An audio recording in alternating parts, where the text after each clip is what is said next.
Welcome to Inclusion Bites, your sanctuary for bold conversations that spark change. I'm Joanne Lockwood, your guide on this journey of exploration into the heart of inclusion, belonging, and societal transformation. Ever wondered what it truly takes to create a world where everyone not only belongs, but thrives? You're not alone. Join me as we uncover the unseen, challenge the status quo, and share stories that resonate deep within. Ready to dive in? Whether you're sipping your morning coffee or winding down after a long day, let's connect, reflect, and inspire action together. Don't forget, you can be part of the conversation too. Reach out to joe.lockwood@seechangehappen.co.uk to share your insights or to join me on the show. So adjust your earbuds and settle in. It's time to ignite the spark of inclusion with Inclusion Bites. And today is episode 118 with the title Thriving Through Adversity. And I have the absolute honor and privilege to welcome Oscar Hoyle. Oscar is the CEO at Blossom LGBT CIC. They oversee 4 projects: a workplace mentoring scheme for young adults trying to get into work, an arts and heritage scheme to help young people feel engaged within their community, and a social and wellbeing cafe takeover, and also a business consultancy scheme. When I asked Oscar to describe their superpower and inspiration, they said that this is the amazing queer young adults that they see achieving absolutely amazing things in an incredibly scary and hostile environment. Hello, Oscar. Hey, Joe. To the show. Thank you. It's a pleasure to be here today and to say hello to you. Absolutely fantastic. We've bumped into it probably within feet of each other many times, but probably never actually had a conversation before. So this is quite exciting. It is, and I think that's a reflection of the small, weird little world we have within the sort of LGBT and specifically trans inclusion space, right? It is. Yeah. Even though I often joke to people that there is no trans directory where we all know each other. We all we're one step removed. We all know of each other through people, if not directly. Yeah, it's like a weird little family where everybody's an aunt that's once removed, or yes, the crazy aunt probably sometimes. Yeah, me too. Don't worry. But Oscar, thriving through adversity is a pretty tough and hostile environment, as you said. Tell me more. Yeah, so when I was kind of considering what we could talk about, I thought it was so important that something that I'm really passionate about and that actually almost all of my career now centers around is the experiences of, Gen Z who are LGBTQIA plus, and with a quarter of LGBTQIA plus Gen Zers going back in the closet when they enter work. It became very apparent when I started my career at Blossom that there's an issue here, that people don't just hide who they are for no reason, right? And when we talk about adversity at the moment, I see that in so many different directions for young adults at the start of their career. You have a really hostile social and political climate for early stage career young adults. Not only do you have the fact that the press is pretty hostile towards young people generally. The narrative, Gen Z don't want to work, Gen Z are lazy, Gen Z keep quitting jobs and we can't work out why. Then when you add on that the same hostile attitudes towards their identities as LGBTQIA plus people, often intersectional people who maybe experience disability or a person of color, these all add up to make a really, really difficult, hostile environment for the young adults before they even get into the workplace. And then we see young adults get into the workplace, and actually there's a really clear generational divide here where businesses and people who are working within an organization aren't necessarily gelling with the younger generation. And we've seen this for a long time. We saw it with millennials. But actually what we see through a piece of Ipsos research is that actually Gen Z are considered to have or be the furthest removed from what we would consider traditional values within a society. So knowing that there's such a gap there's a real difficulty integrating this generation into the workforce. And of course, there's so many different experiences. I can't speak for everyone, but these two things I see as massive factors. Yet throughout all of that, I see a generation of LGBTQA plus people who are, in often cases, absolutely smashing it when they have the tools to thrive. And a big part of my work is giving them those tools. I see young adults start their sort of journey with us, and they're not in work, they're not in education, they feel incredibly shut out, to actually seeing them go, hang on, like, Oscar, this whole entry level work has been fantastic, but now how can I be a manager? And how can I set up my own organization? I'm seeing a generation that's really hungry for success. And it's so interesting that despite being in such a hostile environment, despite not knowing any different to a hostile environment for a lot of them, they still are absolutely, genuinely doing everything they can to succeed. There's a huge amount of that. And I think what I'm picking up at that is, it's that massive disconnect between young people, the Gen Zs, and, as you say, the incumbent workforce. So millennials, boomers, Gen Xs like myself. And you're saying there's a lack of relatability. And yeah, I'm a Gen Xer. So my kids are millennials. But I am aware of sort of the Gen Z sort of cohort coming through, and it's tough being a young adult because I didn't have to grow up with a spotlight on me in terms of social media, in terms of it being expected to perform, to be popular in a way. And I think there's a huge amount now where young people have something that I never had. I could go home at night, shut the front door, and I was pretty much safe until the next day, when I may have to face the world again.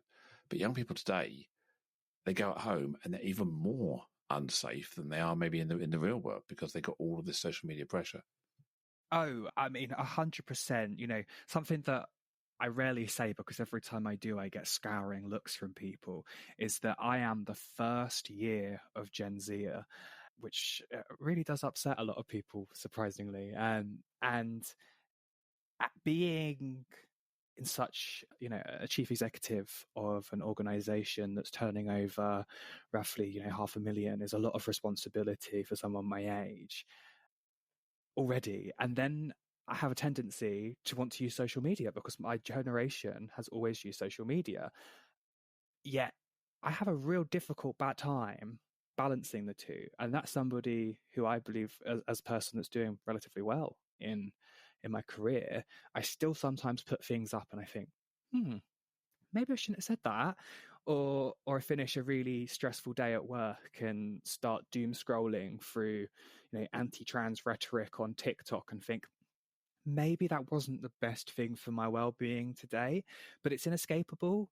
And, and I think, like you said, with this generational divide, is that progress has been so quick. If you look at where we were, where sort of the oldest generation that's currently in work started work, versus where Gen Zers are in terms of technology, in terms of culture, in terms of politics, the landscape is vastly different. There are, of course, lots of similarities, but we're seeing a generation that's, always had tech, that's always had access to the computers, that's always had access to a phone, and that expects everything to be quite instant and quite quick, to the point where I employ people who are like, well, what do you mean you're going to email me?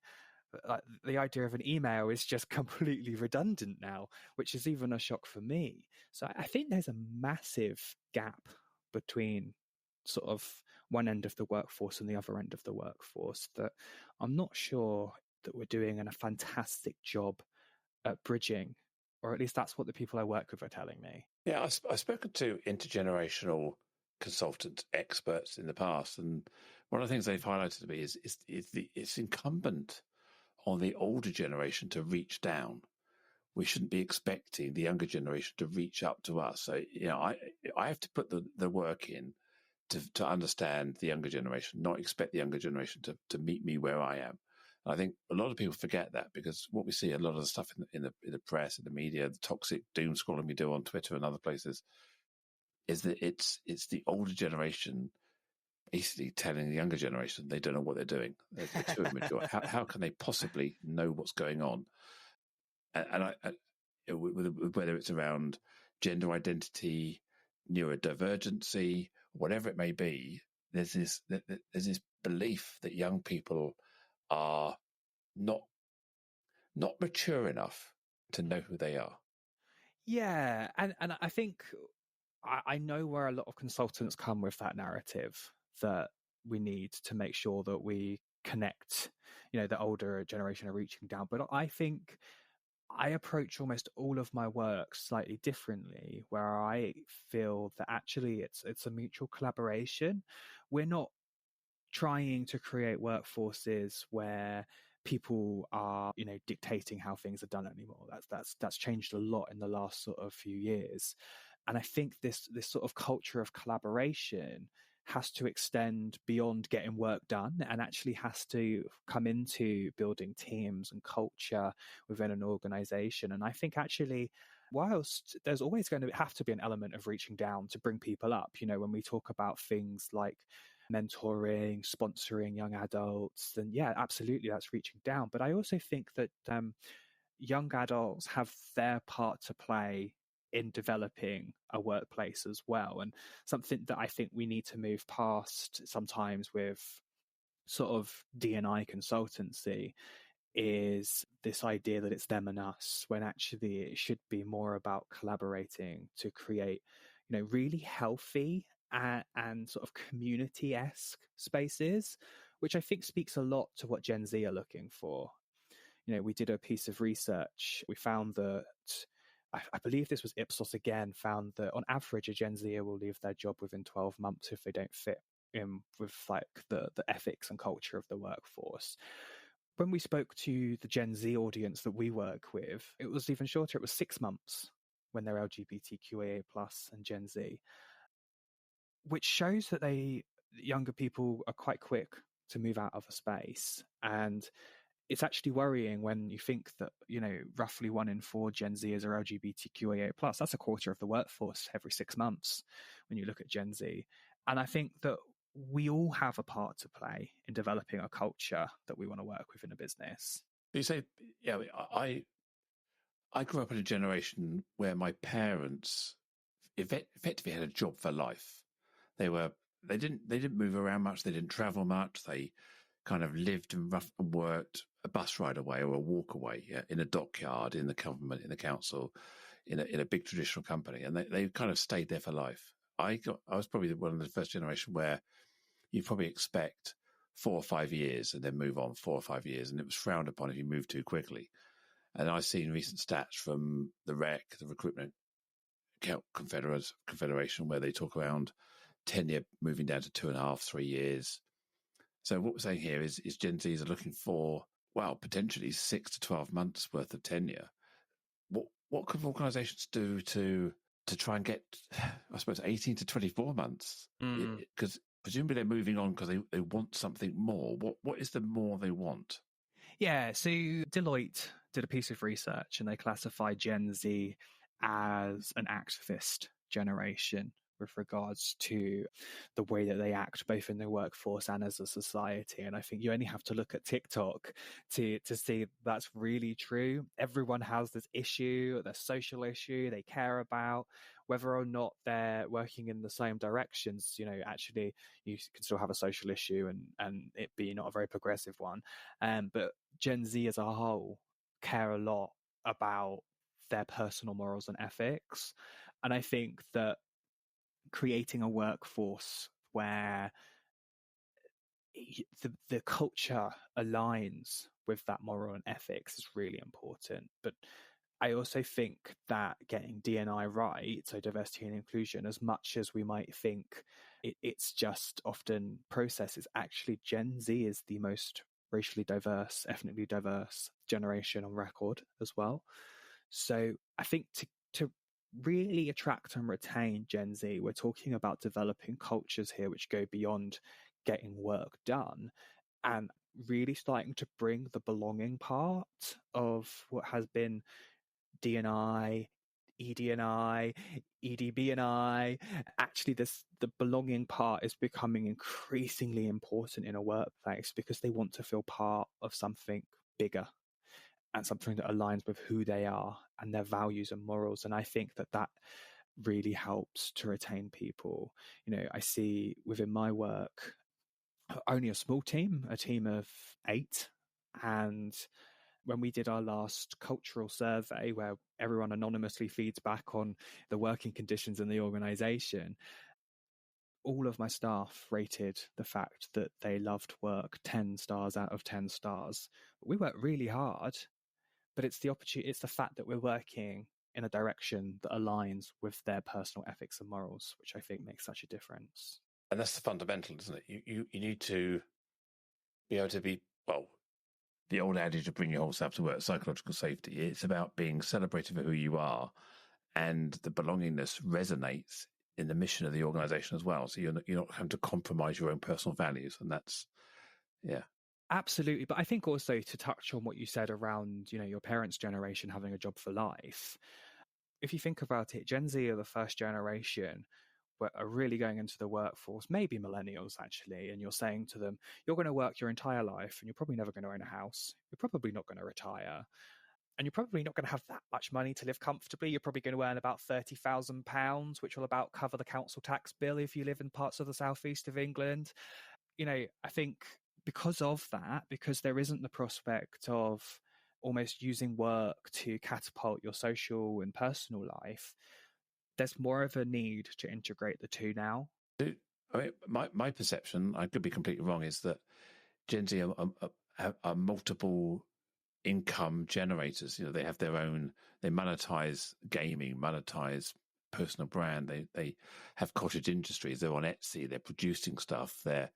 So their day job is just part of their portfolio of income generation opportunities, isn't it? Massively, really.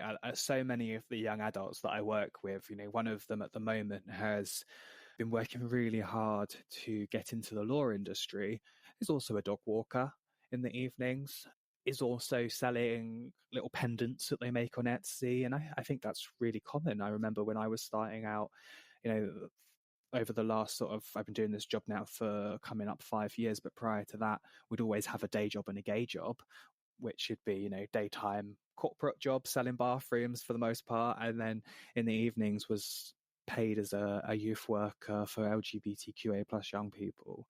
And I think, the idea of just doing one thing at a time is gone as well, because it's not affordable to do that, really. No, I'm well, as a Gen X, so I value my portfolio business, if you like. I feel much more empowered now than I ever did in my traditional, old-fashioned one-job mentality. Mm-hmm. I love the ability to pick something out, do something with it, pick something else up, and have 10 different things on the go all the time. And it's immensely empowering, putting your eggs in multiple baskets rather than just having this one income stream. So we look at what's going on, socially, politically, if you like. I touched on gender identity, and I mentioned it briefly about neurodiversity.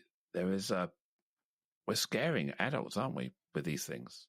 Adults getting really scared that there's this explosion. How can we help adults to understand it more? Sorry, older adults, not young. You've got young people and young adults. How do we help older people get used to the idea that this is the reality of the world? Yeah, well, I almost see this anti-woke narrative as almost being the culture that a fear of not understanding has created.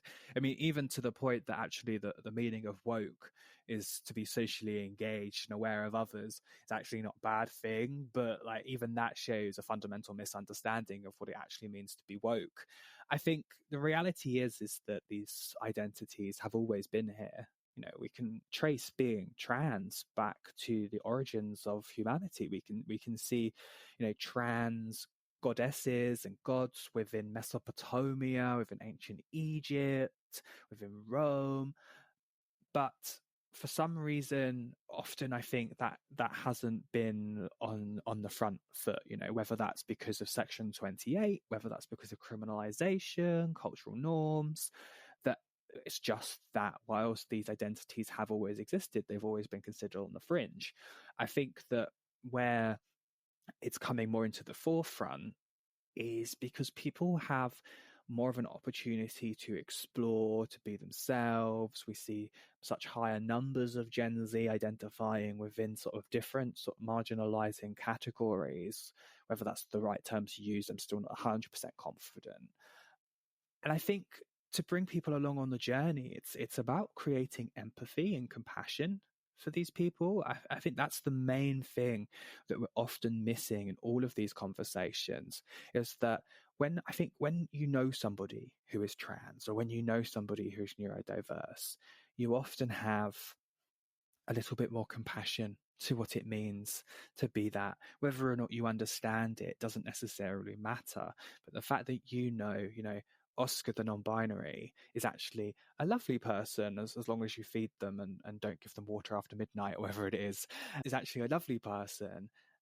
All of a sudden, this horrifying narrative that is, trans people are harming children starts to fade into the background, because you know somebody who is trans, who is a nice person, who actually means the world to a lot of people. That sounds like I was really sort of blowing smoke there. That's not, it's just an example. No, I didn't have to use myself or my own name.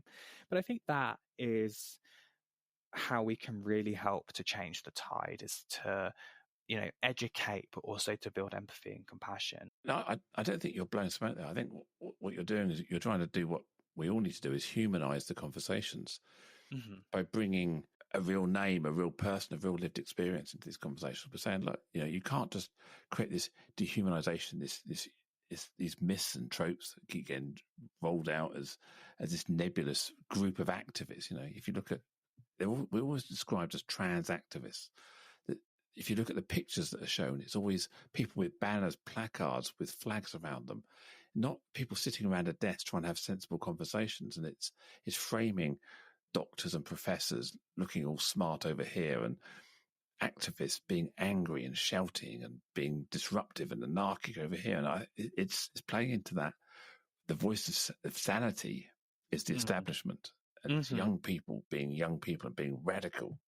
Yeah, and I have to say I do have a little bit of a soft spot for direct action, but I think I honestly feel as if, why is it that politicians, regardless of party, the media, choose to pick on trans people, on people with disabilities, on migrants? And it's because we're small.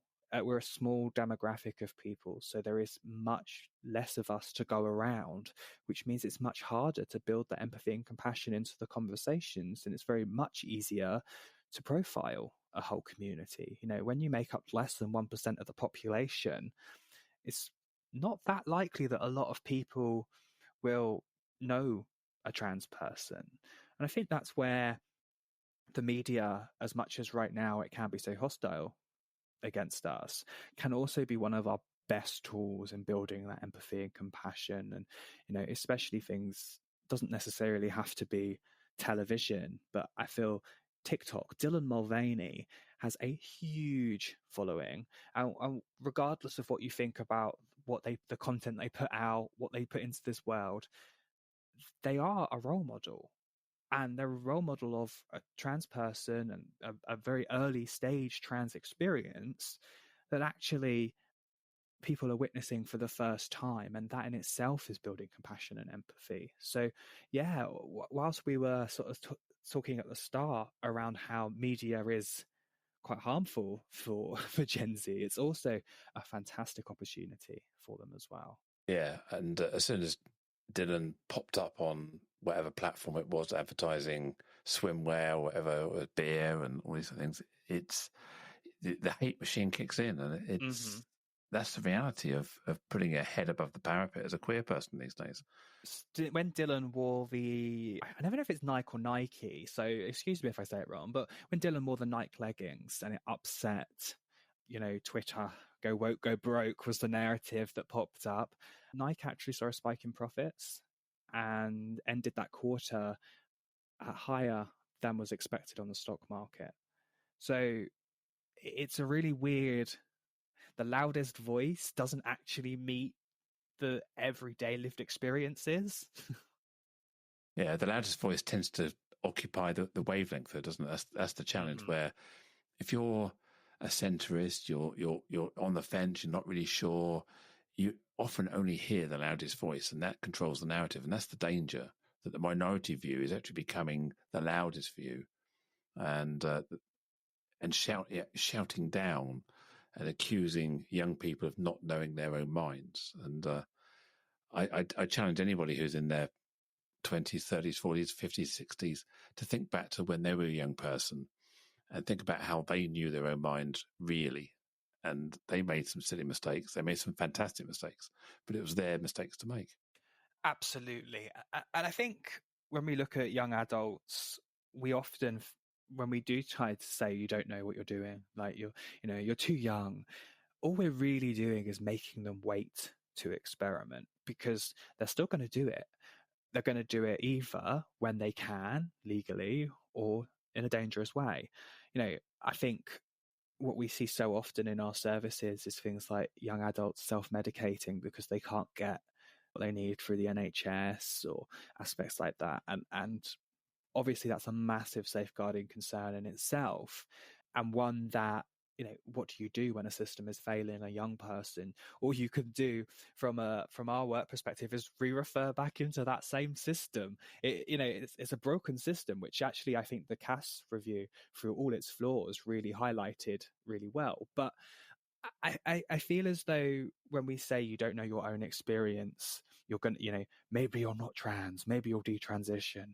Well, I actually, from the very, very few people that I know that have detransitioned, they actually say that if they didn't transition in the first place, then they would never be the person that they are now. And that they needed to do that to actually learn what was right for them. And I think we often jump to the extreme negatives with this sort of thing. And actually, it's really important that we're careful to acknowledge that young people do know themselves, they know what they need.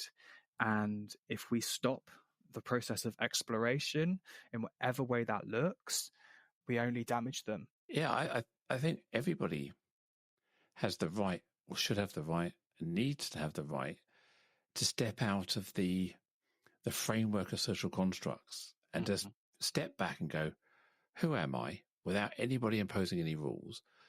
And being trans, being non-binary, being neurodivergent in some way, is the ability to step back and go, I want to have control and agency over my life. I want to have control about who I am, how I'm perceived, and things that matter to me. And I think too often in older generations, we've gotten this conveyor belt of life and not had the opportunity to press stop and go, hang on a minute, I'm going in the wrong direction. So rather, I'm not saying I would change my life, but I got to the age of 48, I think it was, before I was able to push the stop button and pause, get off and go, right, okay, where am I heading? Who am I heading there with? Do I want to go there? Do I want to go with these people? Or who am I? And I'm not saying I would have made different decisions 50 years ago, but if I had the opportunity to map out my life and know things were, rather than having career counseling, having destination of my life counseling, where do I want to be? Yeah. Do I want to be an electronics engineer? No, I didn't want to be an electronics engineer. I ended up doing that. And I think having the ability to step off through, and as you say, the Cass report got a lot of things right. It got a lot. I think some of the analysis was right. The conclusions were misguided, or the recommendations.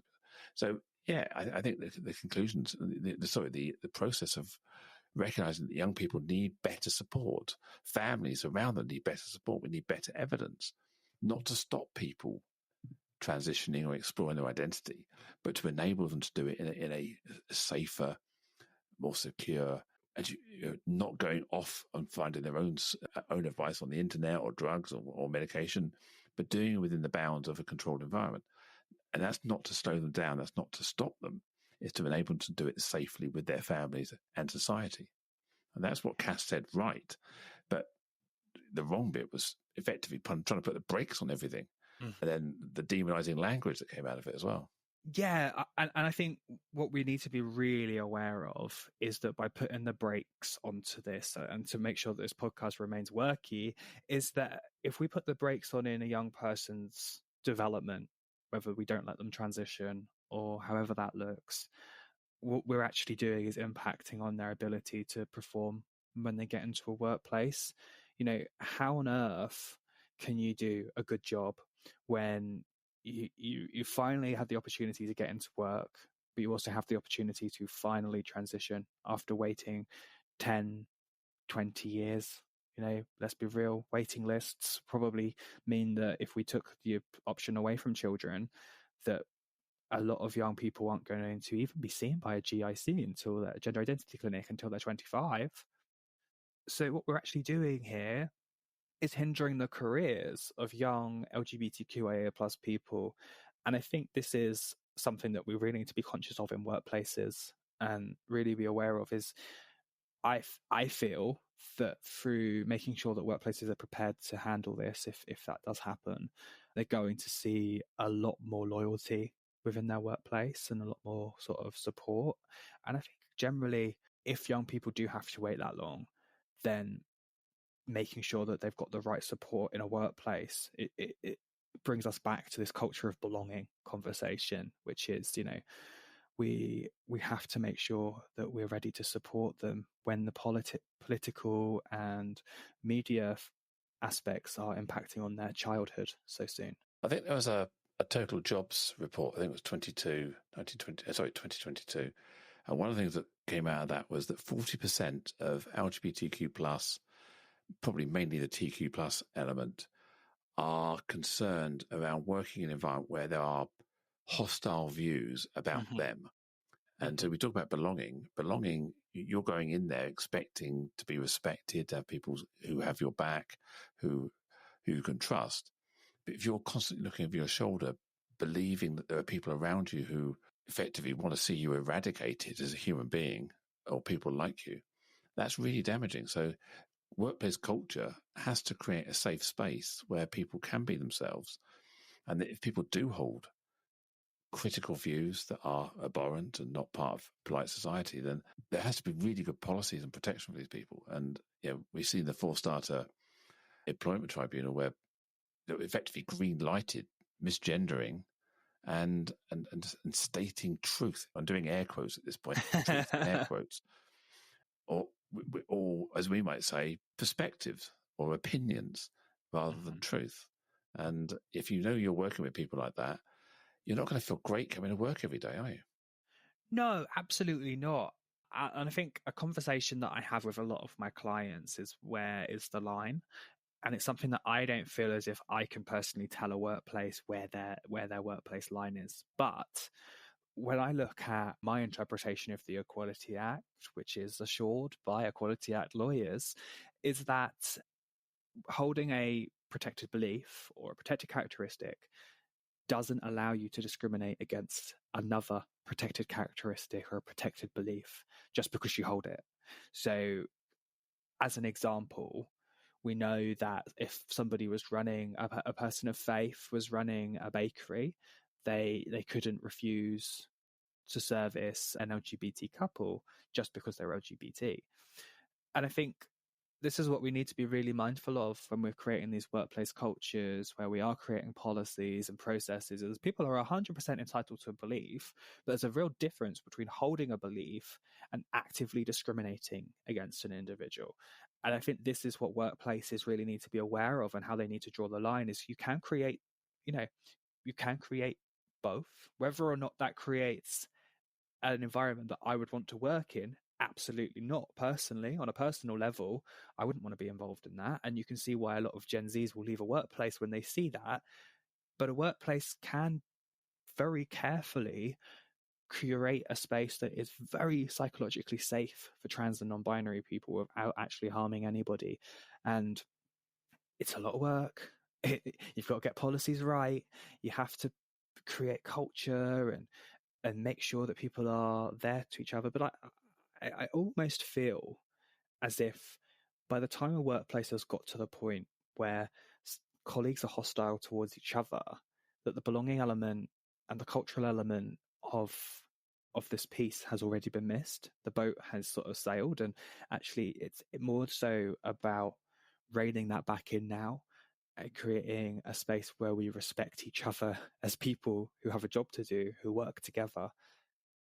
And just starting from that fundamental level of mutual respect that we need to pose to everybody is, I think, the most important part to get right, but often the fundamental that I think has been completely missed by the time we see things like a gender critical staff network being set up in the civil service, as an example. And that's directly hostile. It's not passive. I mean, it's you talk about protected beliefs. You think about people's different religions and different faiths, or lack of, and you think there are a number of different principles in most of the major religions around deities, gods, symbols, icons, all these various things, and they tend to coexist. People aren't trying to convert people to different religions within the workplace. That different faith groups are happily coexist under one umbrella, and even people who don't hold a religious belief are able to coexist with people who hold those beliefs. The difference, I think, when we talk about people who are in the queer community, gay, bi, lesbian, or people who are trans, is that's around a person's personal experience, lived experience. And it's someone weaponizing their belief to deny someone's right to exist as a human being. I'm not attacking your God as such. They're attacking me as an individual and saying I'm wrong to exist, and that I'm abhorrent.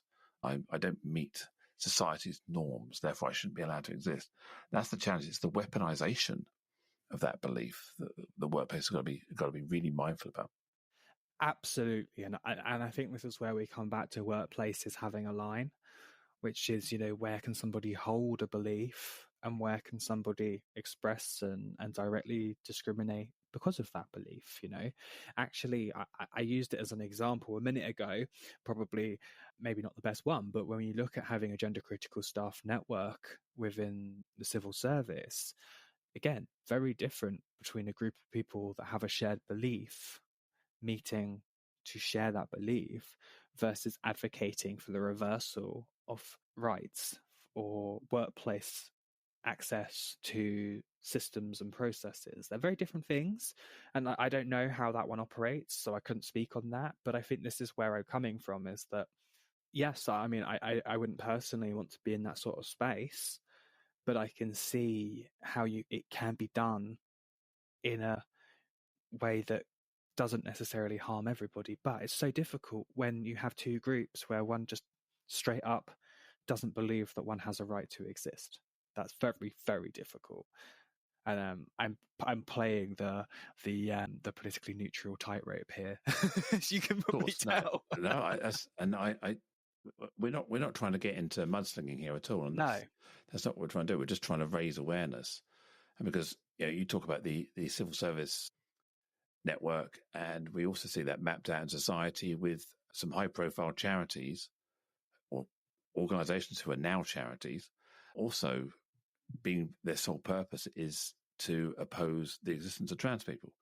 And so it's a weaponization again. It's not a passive thing. It's a weaponization of eradication. Yeah, but I almost feel like, all of that being said, a lot of what my work involves and a lot of what I do is actually about empowering people to thrive despite, to bring it back to the theme of this podcast, is through Blossom LGBT, at least, we very rarely directly pick up or respond to anti-LGBTQIA plus content, behavior, press briefings, whatever it might be, because we're far more preoccupied in celebrating what we can do. Because I always think that what better way to kind of remove the hatred, the negativity, the hostile opinions and voices than just, celebrating what we can do and saying, yeah, okay, you stay in your corner, you you sit and have your opinions completely, whatever you want to do, But we're out here going to spread love. We're going to spread positivity. We're going to uplift each other, and we're going to thrive together. And I think that's what I really want to make sure that I channel my energy into, is uplifting positivity and boosting each other. And I think, for a long time within my work, I did the opposite. I felt like I had to directly combat transphobia, and I think a lot of people do. But actually, I've kind of got to the point now where I'm thinking, what's the point? People can have an opinion, fine, but I'm going to make sure that they can have their opinion. But trans and non-binary young adults can still thrive despite their opinion. And it's a journey that I'm on that I definitely don't have an answer how I'm going to do that 100%. But I think we're making really nice sort of waves in that space. Yeah, I think that's so right. It's there's a line in an animated film called Hotel Transylvania 3. I don't know if you've ever seen it, but there's a line at the end. The first one. Yeah, well, there's a line at the end of this one where one of the characters says, "You've got to be greater than the haters." Yeah. And I always hold that to heart, that, when there's hate around you, when there's people who are against you around you, it's about being able to lift your head up high, smile, and be able to move on. But that takes a huge amount of resilience and personal strength to be able to blinker that out and block it out and rise above the hate. And I can imagine that a lot of the people you're helping here, because they've grown up with social media, they've grown up with this online content, they've grown up reacting to comments on social media, that it's hard to de-escalate them, isn't it? Oh, absolutely. It really is. But I think that's why, when you said about the 4 projects that we have at Blossom, we have the workplace mentoring and all the employability stuff nicely over here. And then we have the arts and heritage, and then we have a social CAF. Actually, those 3 projects won't work without the other, because what we see and what we're doing is focused on building those peer-to-peer support networks, so that when things do get difficult, actually you have a group of people around you that are here to listen, that you have a supported support network and trusted people who you can say, oh, I had it really tough today, whatever might have happened. And you have a group of people that say, okay, fine, that's really tough and I'm really sorry, let's talk about it, let's get a coffee, and then let's do something together that actually gets us out of that mindset. And I think that that's why we're trying so hard to make sure that, I suppose that the word is that our workplace support is holistic. It's that it's not just mentoring to get someone into a workplace. It's building resilient support networks. It's building, confidence in your ability to be outspoken through art workshops. It's building your connection to the community so that you can see that whilst things aren't great at the moment, this isn't the first time that the LGBTQIA+ community has been under attack. And I think all of these together builds a strong person, or a stronger person, that can also be sensitive, that can also display weakness, that can also ask for help, but can find ways to cope with how difficult things are. And I think that's what Gen Z really need, is that interpersonal connection that social media isn't offering, that we're trying so hard to build through this work. I suppose the arts and the work you do there must be really important, because we're often bombarded with cis heteronormative visions of art, of media, whatever it may be. And I remember a few years ago, I was a trustee of Sparkle, the National Transgender Charity, for a while up in Manchester. And one of the Sparkle weekends, what we did was we got some queer art experts, and we did gallery tours, reimagining art through a queer lens or a queer eye. And it was really, really insightful for me to hear things being reimagined through a queer lens, not the narrative you always see. And we know we see the straight view of the world all the time, the cis view of the world all the time. But so the work you do with the art, is that encouraging people? So you encourage people to express their identity, their queerness, their neurodiversity, whatever it may be, through art. Yeah, it's a really nice combination where, myself and Shivani Dave, who's my project manager there, spent a lot of time in the Bishopsgate Institute looking through their archives to, look at pieces of our heritage that are so important to us. And we bring some of that knowledge to it so that we have sort of a more holistic, a more wider understanding of the culture and the context that we were in at the time.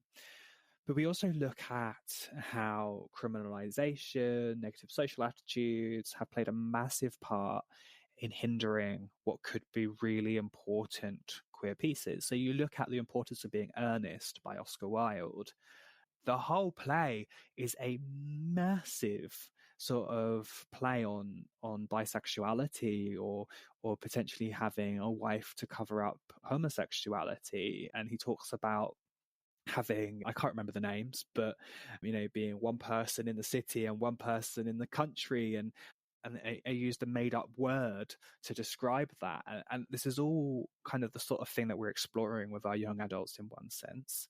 But then we're also exploring things like how art and protest have gone hand to hand, and how we've often used art, all the way back to the first, before, but an example is the first Pride flag was a collage of fabrics. And encouraging them to explore, what does your protest look like? What's your protest art as well? So it's a nice combination of kind of, queering existing art that should have been queer to begin with, but also recreating new art in a way that expresses needs and experiences. Graffiti is a classic example of street art that expresses passion and, if you like, activism of pushing back, fighting back against the establishment. And there's some beautiful street art around the East End of London, Brick Lane, all those sort of places, and even around Waterloo now. In most places in London and other cities, you see some great examples of it's not even graffiti can be angry. This is art. This is not angry. This is just expression. And I think it's absolutely fantastic that local councils are almost encouraging the street art to develop in a controlled way, obviously, because you don't want it everywhere, but in a way where people can appreciate and see and hear people and what they're trying to express to the world. Absolutely. And I think art has always been such an integral way of our storytelling as a society and as a community. I think that you look at any sort of era in human existence, art has existed in some form, and it's often been a way for people to express their experiences or emotions or feelings. And I think that actually art plays such a huge part in our ability to kind of emotionally regulate, to communicate, collaborate, that we really need to make sure that we do place a focus on it. And whilst it might not feel like I'm directly talking work here, it's a fantastic coping skill. Yeah, and I'm also drawn to the fact you have this cafe takeover, and I think again that safe space, the ability to be able to drop in somewhere and know this is my space. It's for me. We talk about belonging, and whenever I talk about belonging, I always go back to the 70s or 80s sitcom. There's a program called Cheers. I don't know if you've ever seen it or heard it, but it's a bar where everyone knows your name. I think it's set in Canada, and there's some very famous people. Ted Danson and Kirstie Alley were in it in the early days. And that's was my idea of belonging in that bar, that cafe, that place. When you walk into a cafe and sit in a chair drinking your coffee with your friends, that's your place. You really know it. But you go to another cafe and hang on a minute, this isn't it's not my, I don't feel relaxed here. So being able to drop in somewhere is really important, isn't it? Absolutely. I mean, I have people, when we set the takeover up, we thought that people would maybe like pop in for a quick cuppa and then leave. So not been the case. People arrive before we actually open the door. And I feel like some nights I have to shove them out the door at the end of it because the space is so important to them. And I've had people turn up who actually the space is the only time of the week where they're their authentic self. They turn up wearing sort of one clothes, they disappear into the bathroom, come out a completely different person. I think actually just providing that space is almost, I don't want to say the most important thing that we do, but to the people that use that space, it probably is. And I think I have a constant battle because what I'm doing as somebody who's leading a nonprofit is needing to justify something that is completely unmeasurable to a funder to create something that's measurable. We've tried all different iterations of this space, we've said it's a well-being space where we'll work on people's well-being. And they're like, okay, what well-being activities are you doing every week? And, how is yoga helping this person? And how is catering helping this person? And it just completely destroyed the space. And we often miss these spaces. We're seeing LGBT venues close down across the country. So I think we're kind of like the opposite of that. We're a space that's only growing, but is still struggling to find its way to carry on. And that's one of my, I suppose, biggest issues right now as the CEO, funnily enough, is that we have our mentoring scheme is running so well, so smoothly. It has a really clear purpose. Our arts and heritage, again, the same. Just providing a space is the most important thing to a lot of these people, but is the hardest thing to do as a nonprofit, which I find fascinating and frustrating at the same time. Yeah, I mean, I cast my mind back probably 10 years and a bit where I was just trying to explore who I was. And those spaces are incredibly important, especially in the early days where you lack confidence, you're worried about being discriminated against, you haven't developed your new robust and resilient, if you like, you're still nervous and about and feeling stigmatized. So having a queer bar or a district, Kemp Town in Brighton, or you've got Soho areas in London, as it was. But I used to go to the Triangle in Bournemouth, where the Flirt Cafe is. There's the kind of LGBT triangle right in the middle of Bournemouth. So I used to go to the Flirt Cafe quite a lot. And I remember every time I walked in there, it was like just the clouds lifted just walking in there. I felt a sense of relax. And it wasn't overtly queer. It was just well known for being a really open and inclusive space. Mm-hmm. And you see the same when the flag outside the building or a sticker on the window. If I walk in here, I am going to be accepted. There'll be people in there. If something happens, they've got my back. The owner, the bar staff will keep an eye on me and make sure I'm okay. So you have that feeling that when you walk in there, as if you're going into just the average Costa or the average Starbucks, you're pretty sure you're going to be okay, but you just don't know if anyone's going to look out for you if something kicks off. And that's the difference, isn't it? Oh, absolutely. And it's the little things like the microaggressions just not being present. Like, to use your example, going into Costa, I don't think a barista has ever used they them pronouns to describe me. Not that I would necessarily expect them to, just by looking at me in that fleeting moment. I'm very lucky to have the privilege of being, assigned male at birth and still passing that way. Although I would prefer not to. That's a whole other topic for a whole other podcast. But it's that little thing that in our space, you ask for a coffee, and they're going to say, "Sure, absolutely."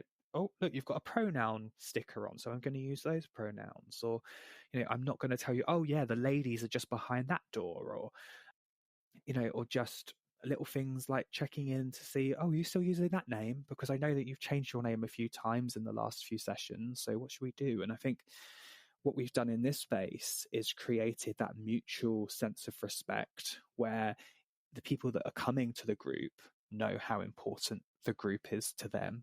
So they make sure that they treat everybody else in that way too. And I think that is often mirrored in a lot of LGBT spaces. The difference for us is that we've made sure from day one the space is really intersectional. So, we have a zero tolerance approach to racism. All of our staff undergo race equity training. We make sure that the venue is 100% accessible. And that has made a massive difference to that sort of sense of belonging in these spaces too. And we can flip that straight into the workplace as well. It's the same, absolutely, isn't it, in the workplace? Yeah. Absolutely.